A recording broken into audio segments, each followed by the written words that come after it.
नमस्कार, देश दुनिया में आपका स्वागत है। आपके साथ मैं हूं सुधा शर्मा। तो आइए खबरों की शुरुआत करते हैं। खबरों में सबसे पहले बात करते हैं अमेरिका की। जी हां, आपको बता दें कि अमेरिका के राष्ट्रपति ट्रंप ने विश्व स्वास्थ्य संगठन को चीन के हाथों की कठपुतली बताया है। उन्होंने कहा है कि अमेरिका पहले WHO के बारे में जल्दी ही कुछ सिफारिशें लेकर आएगा और उसके बाद चीन के बारे में भी कुछ ऐसे ही कदम उठाए जाएंगे। अमेरिकी राष्ट्रपति ने कोरोना महामारी पर कहा कि WHO हमें गुमराह कर चुका है। ट्रंप ने व्हाइट हाउस में पत्रकारों से बातचीत करते हुए कहा कि हम जल्दी ही एक सिफारिश लेकर आएंगे, लेकिन हम विश्व स्वास्थ्य संगठन से खुश नहीं हैं। ट्रंप ने कोरोना वायरस फैलने में WHO की भूमिका की जांच शुरू कर दी है और संगठन पर महामारी के दौरान चीन का पक्ष लेने के आरोप लगाए हैं।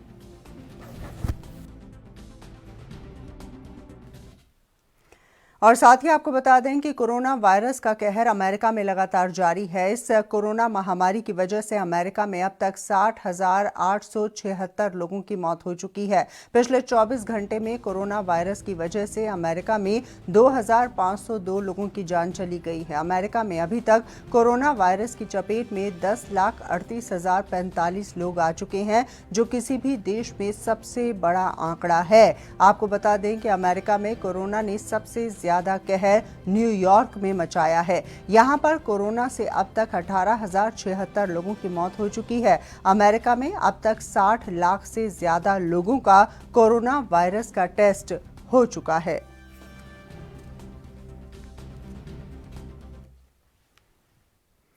और साथ ही आपको बता दें कि कोरोना वायरस पूरी दुनिया में लगातार लोगों को अपना शिकार बना रहा है। ऐसे में डॉक्टर योद्धा की तरह लगातार काम कर रही हैं, दिन रात काम कर रही हैं। वहीं दुनिया भर में डॉक्टरों के काम और उनके जज्बे की तारीफ की जा रही है, साथ ही उन्हें सम्मानित भी किया जा रहा है। कहीं लोग उनका स्वागत फूल बरसाकर कर रहे हैं, तो कहीं उनके सम्मान में तालियां बजाई जा रही हैं। दुबई में भी ऐसा ही वाकया सामने आया है। यहाँ एक भारतीय डॉक्टर आयशा सुल्ताना उस वक्त भावुक हो गईं जब एक पुलिसकर्मी ने उनकी कार को रोका और उनके सम्मान में सलामी दी।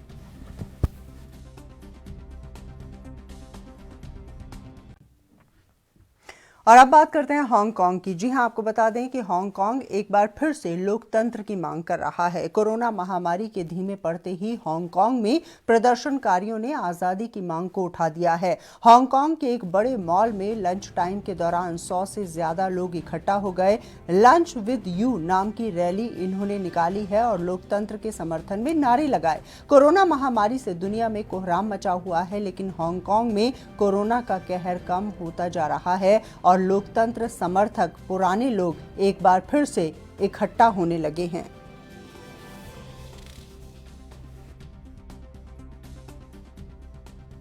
और चलिए खबरों में आगे बढ़ते हुए अब बात करते हैं भारत की। जी हां, आपको बता दें कि कोरोना को लेकर आज सरकार ने संयुक्त प्रेस कॉन्फ्रेंस की। क्या कुछ यहां पर कहा गया, आप भी सुनिए। सभी राज्य तथा केंद्र शासित प्रदेश अपने नोडल प्राधिकारी नियुक्त करेंगे, जो ऐसे फंसे हुए लोगों की आवाजाही के लिए स्टैंडर्ड प्रोटोकॉल विकसित करेंगे। वे ऐसे स्ट्रैंडेड व्यक्तियों का पंजीकरण भी करेंगे। संबंधित राज्य आपस में सलाह मशवरा करके सड़क मार्ग से यात्रा पर परस्पर सहमति बनाएंगे। जाने वाले सभी लोगों की स्क्रीनिंग होगी और एसिम्प्टोमेटिक पाए जाने पर उन्हें जाने की अनुमति मिलेगी। समूह में यात्रा के लिए बस का प्रयोग किया जाएगा। बसों को सैनिटाइज किया जाएगा और बस में बैठते समय सोशल डिस्टेंसिंग के नियम का सख्ती से पालन किया जाएगा।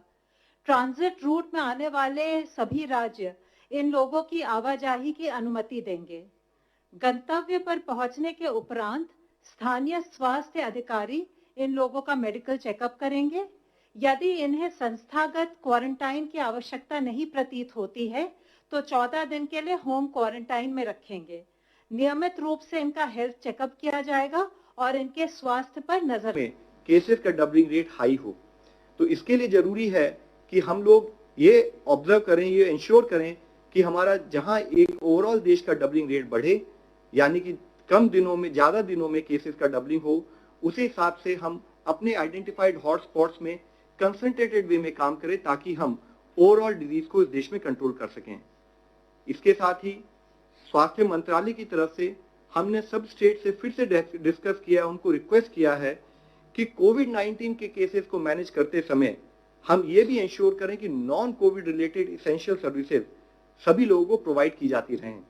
नॉन कोविड इसेंशियल सर्विसेज से संबंध में ऑलरेडी 20 अप्रैल को एक डिटेल्ड गाइडलाइन जारी की गई थी, जिसके तहत हमने कहा था कि वह मैटरनल और चाइल्ड हेल्थ सर्विसेज हों, इम्यूनाइजेशन सर्विसेज हों, कम्युनिकेबल डिजीज जैसे tuberculosis, leprosy, vector borne diseases जैसे डेंगू, या साथ ही नॉन कम्युनिकेबल डिजीज जैसे कैंसर, डायलिसिस, ऐसी जो भी डिजीजेज हो उनकी सर्विसेज भी रेगुलरली लोगों को प्रोवाइड करती रहे।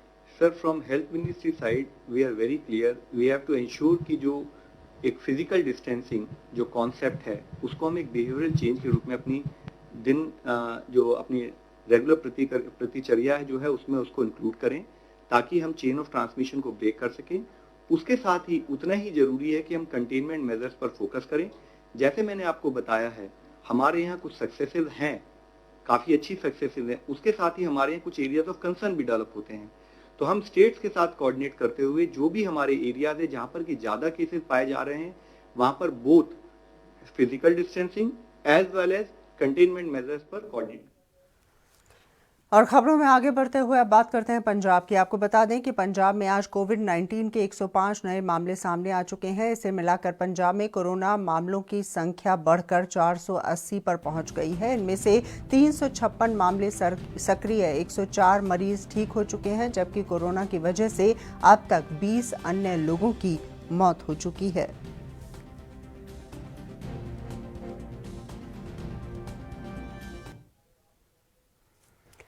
और खबरों में आगे बढ़ जाते हैं। देश भर में कोरोना वायरस से संक्रमित मरीजों की संख्या में लगातार इजाफा देखने को मिल रहा है। वहीं कर्नाटक में कोरोना मरीज के मामले लगातार बढ़ते जा रहे हैं। 22 नए मामले यहां पर सामने आ चुके हैं। कुल आंकड़ा 557 पर पहुंच चुका है। स्वास्थ्य मंत्रालय ने दोपहर को जारी की रिपोर्ट में बताया है कि बुधवार शाम से आज दोपहर तक कोरोना वायरस के 22 मामलों की पुष्टि हो चुकी है। वहीं दूसरी तरफ कर्नाटक के मुख्यमंत्री BS येदियुरप्पा ने अपने कर्तव्य का पालन करते हुए कोविड-19 संक्रमण से मरने वाले आंगनबाड़ी कार्यकर्ताओं और सहायिकाओं को, साथ ही पुलिस कर्मियों को भी 30 लाख रुपए के मुआवजे की घोषणा की है।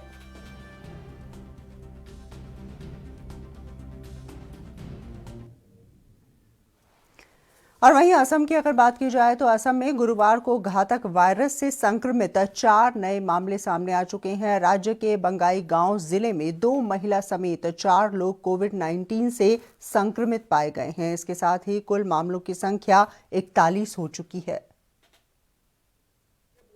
बंगाईगांव का लोगों को भी डरना चाहिए थोड़ा, और जितना डरा हुआ है थोड़ा उनसे भी और थोड़ा डरना चाहिए। इसलिए सिटी टाउन में 4 केस मिलना और जिसका कोई कॉन्ट्रैक्ट हिस्ट्री नहीं है वो इजी बात नहीं है। सो डर के डिस्ट्रिक्ट एडमिनिस्ट्रेशन को भी मदद करना चाहिए। अगर डिस्ट्रिक्ट एडमिनिस्ट्रेशन बोलेगा कि घर से बाहर मत निकालिए, नहीं निकालना चाहिए। अगर डिस्ट्रिक्ट एडमिनिस्ट्रेशन बोलेगा कि जर्नलिस्ट थोड़ा गैप हो जाइए, गैप होना चाहिए।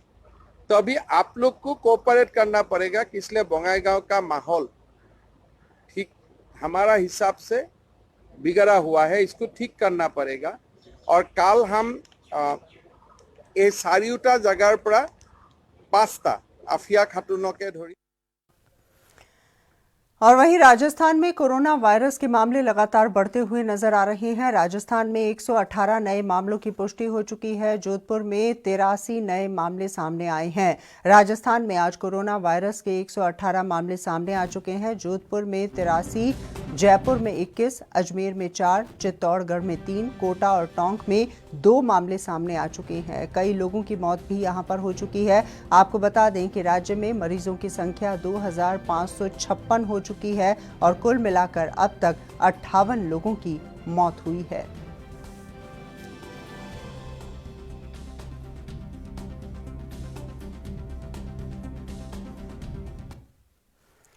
और वहीं कांग्रेस के नेता PL पुनिया ने कोरोना वायरस को लेकर अपनी चिंता जाहिर की है और कहा है कि टेस्टिंग बढ़ानी चाहिए। और क्या कुछ कहा उन्होंने, आप भी सुनिए। जो आमतौर से अनुमान था कि केसेस को अब घटना शुरू होना चाहिए। उसके विपरीत केसेस की संख्या बढ़ रही है।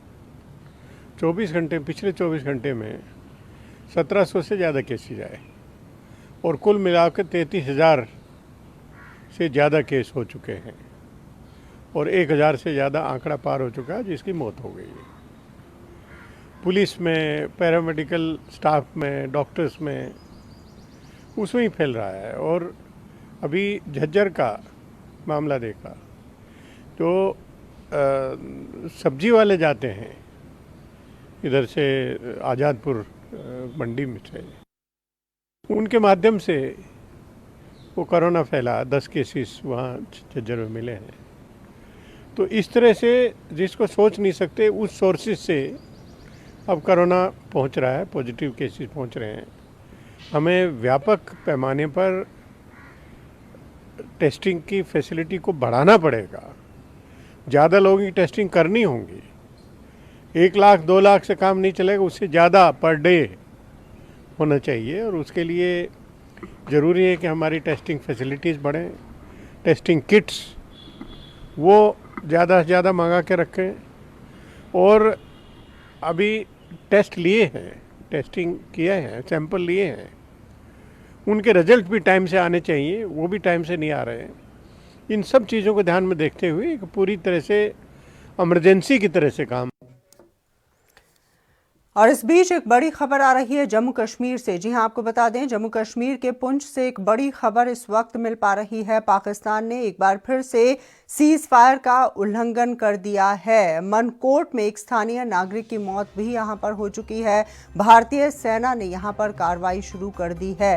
तो इस वक्त की बड़ी खबर जम्मू कश्मीर के पुंछ से मिल पा रही है, किस प्रकार से यहां पर सीज फायर का उल्लंघन किया गया है। पाकिस्तान लगातार अपने नापाक इरादों में कामयाब होने की कोशिश कर रहा है। इस बीच मनकोट में एक स्थानीय नागरिक की मौत हो चुकी है। भारतीय सेना ने यहां पर कड़ी कार्रवाई शुरू कर दी है।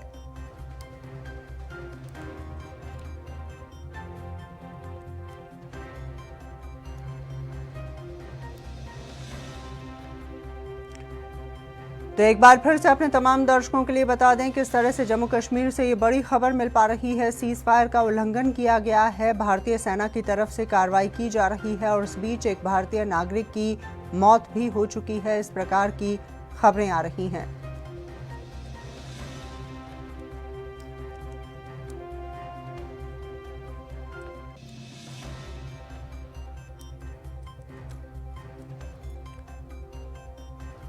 तो लगातार घुसपैठ के लिए पाकिस्तान की तरफ से फायरिंग की जा रही है, सीज फायर का उल्लंघन किया जा रहा है और ऐसे में एक बार फिर से पुंछ से ये बड़ी खबर आई है जहां पर पाकिस्तान ने एक बार फिर से सीज फायर का उल्लंघन किया है। यहां पर मनकोट में एक स्थानीय नागरिक की मौत भी हो चुकी है। और इसी मुद्दे पर बातचीत करते हैं। फोन लाइन पर मौजूद हैं हमारे संवाददाता रविंद्र श्रीवास्तव। रविंद्र, क्या जानकारी आपके पास? जी देखिए, पाकिस्तान ने एक बार फिर भारतीय पोस्टों और रिहायशी इलाकों को निशाना बनाकर पुंछ के मनकोट इलाके में भारी गोलाबारी की है। हालांकि भारतीय सेना ने उसका मुंह तोड़ जवाब दिया, लेकिन जिस तरह से रिहायशी इलाकों को पाकिस्तान ने निशाना बनाया, उसमें 16 साल का एक युवक जो है उसकी मौत हो गई है। इलाके में बहुत ज्यादा दहशत का माहौल है, लोग डरे और सहमे हुए हैं क्योंकि इन दिनों एक तो कोरोना चल रहा है, दूसरा जो है पाकिस्तान की तरफ से लगातार फायरिंग की जा रही है और मंशा साफ है पाकिस्तान की कि किसी प्रकार से घुसपैठ करवाई जा सके और यहाँ पर खलल डाला जा सके। जी चलिए, बहुत बहुत शुक्रिया हमसे बातचीत करने के लिए रविंद्र। तो इस वक्त एक बड़ी खबर जम्मू कश्मीर से हम अपने तमाम दर्शकों तक पहुंचा रहे हैं, किस प्रकार से भारतीय सेना ने कड़ी कार्रवाई यहां पर शुरू कर दी है। जम्मू कश्मीर के पुंछ में पाकिस्तान ने सीज फायर का उल्लंघन किया है और जैसा कि जानकारी हमने आप तक पहुंचाई है कि यहां पर एक स्थानीय नागरिक की मौत भी हो चुकी है। और आइए खबरों में आगे बढ़ जाते हैं। आपको बता दें कि अर्थव्यवस्था और इंडस्ट्री को दोबारा खड़ा करने के लिए केंद्रीय मंत्री प्रकाश जावड़ेकर ने इंडस्ट्रीज के प्रधानों से बैठक की है, सुझाव भी मांगे गए हैं और क्या कुछ कहा उन्होंने, आप भी सुनिए। और लॉकडाउन खत्म होने के बाद कैसे जल्दी इकोनॉमिक एक्टिविटी शुरू हो और कैसे इंडस्ट्री अपने पैरों पर फिर से खड़ी हो जाए, इसकी बहुत सार्थक चर्चा हुई। बहुत सुझाव उद्योगों ने दिए। जैसे कुछ सुझाव तो मुझे मांगे तो थी ही कि भाई डिमांड बूस्टर के लिए कुछ करें, डिमांड बढ़नी चाहिए, सप्लाई चेन के लिए, रिटेलिंग के लिए कुछ सहूलतें चाहिए, और उसके साथ साथ एम्प्लॉयमेंट एक तरह से प्रोटेक्शन के लिए कुछ मदद चाहिए और जीएसटी में कटौती चाहिए। इस तरह की मांगे उन्होंने की, लेकिन कुछ अलग बहुत इंपॉर्टेंट सजेशंस भी आए कि अभी कर्मचारी आएंगे फैक्ट्री में तो बैच टेस्टिंग होनी चाहिए ताकि किसी को। और वहीं जेडीयू के नेता केसी त्यागी ने गृह मंत्रालय के प्रवासियों को वापस लाने के फैसले को लेकर अपनी टिप्पणी की है। क्या कुछ कहा उन्होंने, आप भी सुनिए।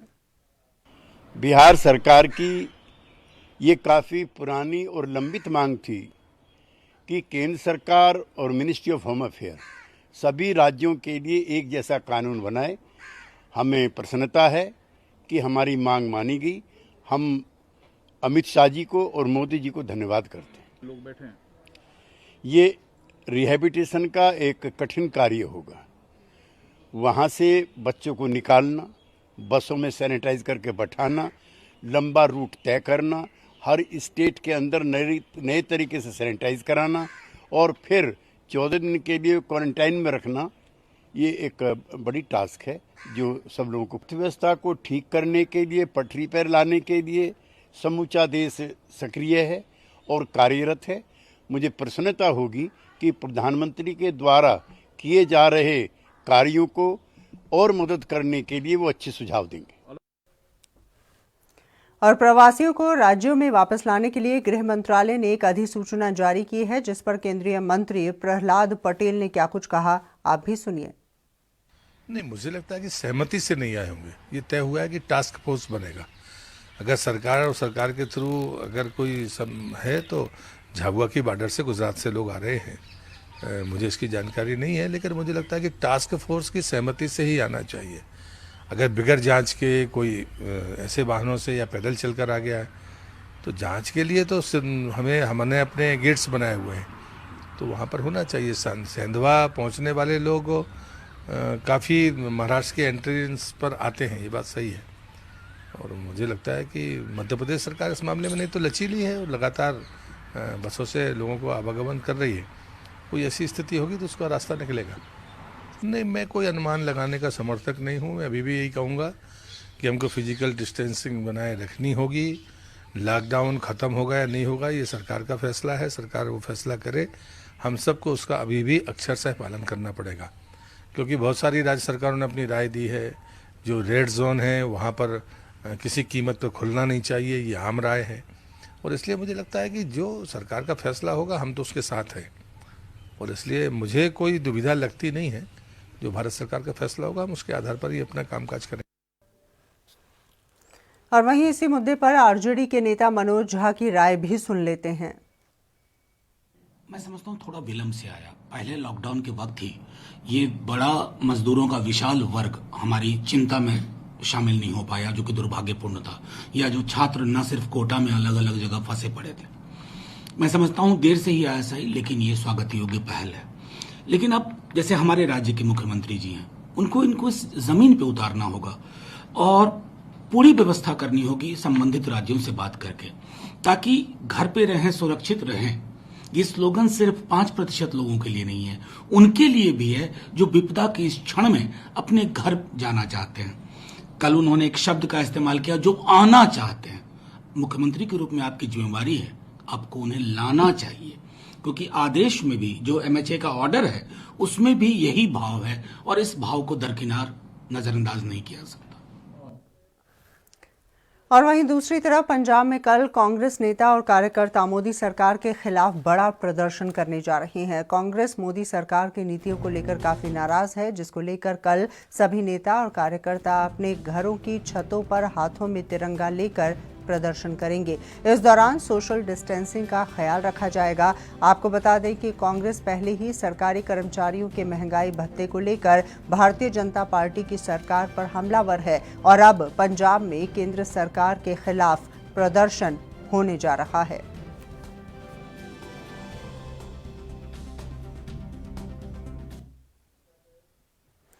और वहीं राजस्थान के चित्तौड़गढ़ में निजी कंपनी का माल सप्लाई करने आए प्रदेश के 4 जिलों के युवक लॉकडाउन के चलते चित्तौड़गढ़ में फंस गए हैं। उन्होंने प्रशासन से अपने अपने घर पहुंचाने की गुहार लगाई है। प्रदेश के जैसलमेर, बाड़मेर, जालौर और बीकानेर से 45 युवक glaze trading India private limited के प्रोडक्ट बेचने के लिए आए थे। इनको कमीशन पे रखा गया था। इन्होंने कंपनी के प्रोडक्ट भेज दिए और अपना कमीशन भी ले लिया। इसके बाद लॉकडाउन लग गया और ये सभी यहां फंस गए।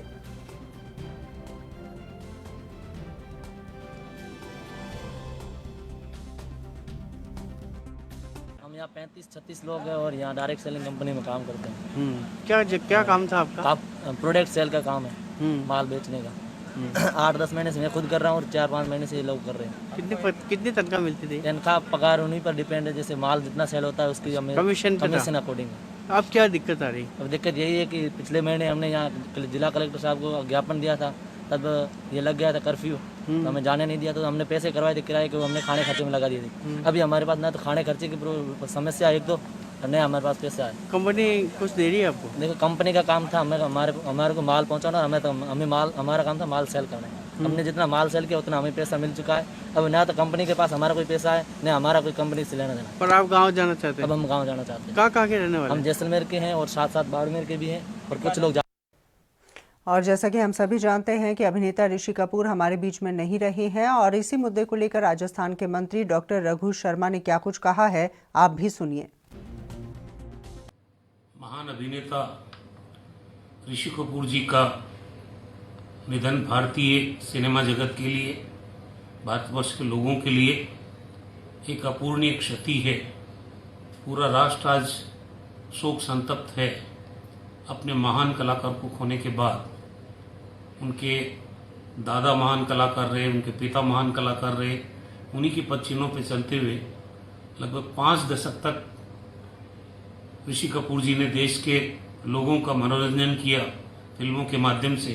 वो बेहतरीन अदाकार थे और उन्होंने फिल्मों के माध्यम से जो देश में सामाजिक समरसता का संदेश दिया, वो एक सामूहिक संदेश रहा। आज अचानक उनके चले जाने से उनके परिवार को जो सदमा पहुंचा है, ईश्वर से प्रार्थना करता हूं कि वो उनके परिवार को शक्ति प्रदान करे और दिवंगत आत्मा को शांति दे। और खबरों में आगे बढ़ते हुए अब बात करते हैं महाराष्ट्र की। जी हां, आपको बता दें कि बॉलीवुड के अभिनेता ऋषि कपूर का मुंबई में मरीन लाइंस के चंदनवाड़ी शमशान घाट पर अंतिम संस्कार कर दिया गया। ऋषि कपूर की मौत की खबर आने से पूरा देश सन्न है। लोग इस खबर पर तेजी से रिएक्शन भी दे रहे हैं। इसी कड़ी में राजनेताओं के रिएक्शंस भी आने शुरू हो चुके हैं। अभिनेता और फिल्म निर्माता से नेता बने अनुभव मोहंती ने क्या कुछ कहा, आप भी सुनिए। मैं इतना कहूँगा कि ही वॉज अ ट्रेमेंडस फाइटर, एक बहुत ज़बरदस्त फाइटर थे वो, जिन्होंने कैंसर को मुंह तोड़ जवाब दिया। पिछले 2 साल से वो कैंसर को जिस तरह से मतलब फेस कर रहे थे और जिस तरह से कैंसर से बिना डरे अपनी ज़िंदगी को आगे बढ़ाने का एक आखिरी दम तक एक डेयरिंग इंसान और खुश मिजाज, सबको खुश हंसी देना, सबके साथ घुल मिल के बात करना, काम करना। और वहीं हरियाणा विधानसभा के अध्यक्ष ज्ञानचंद गुप्ता ने एक अच्छी पहल की है। दरअसल पंचकुला के औद्योगिक क्षेत्र अभयपुर के पार्क में कोरोना वॉरियर्स को उन्होंने सम्मानित किया। इसमें पुलिसकर्मी, सफाईकर्मी और लॉकडाउन में जरूरतमंद लोगों तक भोजन पहुंचाने वाले कार्यकर्ता शामिल थे। इनका पुष्प वर्षा कर सम्मान किया गया। इस दौरान सोशल डिस्टेंसिंग का ख्याल रखा गया। वहीं उन्होंने इन योद्धाओं को प्रशस्ति पत्र, सुरक्षा उपकरण किट और फल भेंट किए।